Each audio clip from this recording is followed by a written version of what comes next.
আনারস কাটা যে এতটা সহজ তা কিন্তু আগে কখনোই জানতাম না। আর আগে যদি জানতাম তাহলে কিন্তু 2টা আনারস আমার ফেলে দিতে হতো না। বাসা বাড়িতে 2টা আনারস আনছিলাম খাওয়ার জন্য, কিন্তু আমার যে সহধর্মিনী তিনিও আনারস কাটতে পারে না, আমিও আনারস কাটতে পারি না। তখন কিন্তু 1 দিন 2 দিন 3 দিন পরে কিন্তু আনারসগুলো অবশেষে ফেলে দিতে হয়েছে, কারণ হচ্ছে আনারস কাটা নাকি খুবই কষ্টের। কিন্তু এই যে কাকাটা দেখতে পাচ্ছেন, এই কাকাটা কিন্তু আনারস আমাদের কেটে দিবে। আমি অফিসে বসেছিলাম দুপুর সময়, তখন কিন্তু উনি যাচ্ছিল ভ্যানে করে। তো এই আনারসটা কিনলাম আমি মাত্র 70 টাকা দিয়ে। আর ওনাকে বলছে আমাকে কিন্তু কেটে দিতে হবে, কারণ আমরা কাটতে পারি না। তো উনি কিন্তু আমাকে এত সুন্দরভাবে আনারসগুলো কেটে দিচ্ছিল, আসলে দেখার মতো। এবং আপনারাও দেখে নিতে পারেন, আপনার বাসা বাড়িতে কিন্তু এরকম কাটতে পারবেন। বটি দিয়ে কিন্তু কাটতে হবে না, আপনি কিন্তু ছুরি দিয়ে কাটতে পারবেন আনারসগুলো। এবং কত সুন্দরভাবে কাটতেছে আপনি কিন্তু দেখতেই পাচ্ছেন। কয়েকদিন যাবত বাসাতে কেউই না, আমি একা একা রান্না করে খাচ্ছিলাম, যার কারণে ঠিক মতো কিন্তু রান্নাও করতে পারতেছিলাম না। বেশিরভাগই হোটেলে খাচ্ছিলাম এবং হোটেলে ভাজা পোড়া সিঙ্গাড়া পরাটা এগুলাই খাচ্ছিলাম, যার কারণে কিন্তু পেটটা অনেক শক্ত হয়ে গেছে এবং শরীরটাও খুব কড়াকড়ি হয়ে গেছে। তাই মনে মনে চিন্তা করতেছিলাম যদি আনারস পাইতাম তাহলে আনারস খাইতাম, আর যদি আনারস খাই তাহলে শরীরে কিন্তু সকল বর্জ্য পদার্থ বেরিয়ে যাবে এবং যত কষা এবং কড়া আছে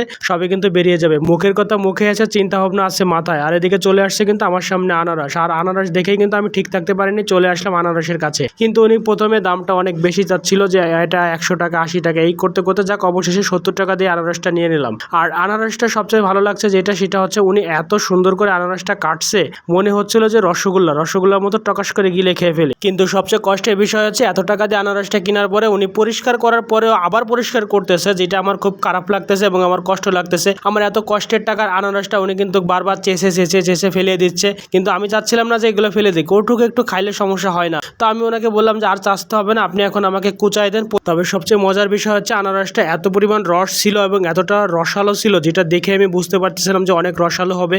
উনি কাটতেছে আর এদিকে কিন্তু রস টপ টপ করে পড়তেছে, এদিকে তো আমার মুখেও কিন্তু রস চলে আসছে। আমি তাকে বারবার বলতেছিলাম আর চাচতে হবে না, কিন্তু সে কোনোভাবেই শুনতেছে না, বলতেছে না আপনাকে খাইতে পারবেন না, অনেক সুন্দর করে দিচ্ছি আমি প্রসেসিং করে। আপনাদের যাদের অনিয়মিত খাওয়া দাওয়ার কারণে বা হোটেলের তেল চর্বি খাওয়ার কারণে পেট কষা হয়ে যায়, তারা কিন্তু আপনারা আনারস কন্টিনিউ খেতে পারেন, তাহলে কিন্তু আপনাদের এই যে পেট যে কষা হয় এটা কিন্তু হবে না। আনারসে কিন্তু সবসময় ক্লিয়ার রাখবে। এবং একটা কথা মনে রাখবেন, আনারস খাওয়ার পরে কিন্তু কখনোই দুধ খাবেন না, কারণ আনারস খাওয়ার পরে কিন্তু দুধ খেলে পেটে আরো বেশি সমস্যা হয়ে যায়। ছোটবেলাতে আব্বা বাজার থেকে আনারস আনছে আর মা কেটে দিচ্ছে, আমরা সবাই খাচ্ছি। খাওয়ার পরে আমি 2 পিস আনারস নিয়ে গেছি দুধে দেওয়ার জন্য, যে দুধে নাকি আনারস দিলে সেটা বিষ হয়ে যায় এবং কালো হয়ে যায়, সেটা ট্রাই করার জন্য। পরে কিন্তু আব্বা এটা বুঝতে পারছে, আর আব্বা বুঝতে পারার পরে কিন্তু আমাকে অনেক বড় একটা ধুলাই দিছে। আর এই ধুলাইটা খাওয়ার করে কিন্তু আমি আর জীবনে কোনোদিন ট্রাই করতে যাইনি। তবে অবশেষে আমি কাকাকে বললাম যে কাকা আল্লাহর রাস্তায় এবার আপনি আমাকে দেন, আমার কিন্তু আর সচ্ছে না। আমি কিন্তু আনারসটা নিয়ে চলে আসছি অফিসে, কিন্তু এটা খাবো কিভাবে সেটার জন্য কিন্তু আমি একটা কটম্বার নিলাম, আর এই কটম্বারের 2 পাশে তুলা ছাড়িয়ে কিন্তু আমি খাইতেছিলাম। কিন্তু এটা কিন্তু মাশাআল্লাহ অনেক টেস্ট হয়েছিল,